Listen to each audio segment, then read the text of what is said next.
This 2-second trick can seriously improve your relationships for life. When someone says something that triggers you, your brain goes into survival mode instantly. But there's a tiny window between what happens and how you react. Most people miss it completely. Here's what's happening. Your amygdala, which is like your brain's alarm system, detects a threat and floods your body with stress hormones.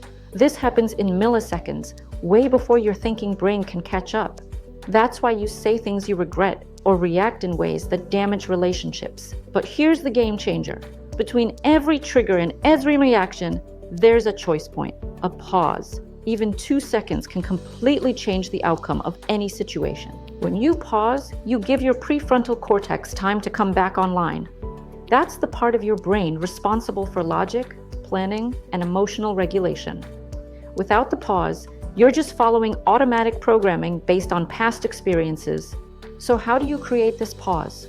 When you feel that surge of emotion building, take one deep breath and count to 3. That's it. In those 3 seconds, ask yourself one question. What outcome do I actually want here? Do you want to be right, or do you want to preserve the relationship? Do you want to vent your frustration, or do you want to solve the problem?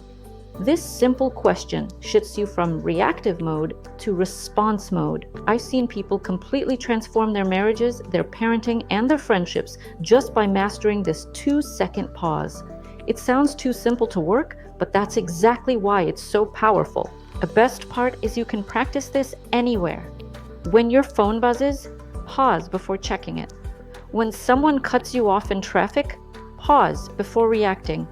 When you get an annoying text, pause before responding. These small moments of practice build your capacity to pause in bigger, more important situations. You're literally rewiring your brain to choose conscious responses over automatic reactions. Your relationships don't have to be victims of your emotional reactions. With this simple pause technique, you can respond from wisdom instead of wound. Check out our other videos for more strategies on emotional regulation and relationship communication. The pause is just the beginning.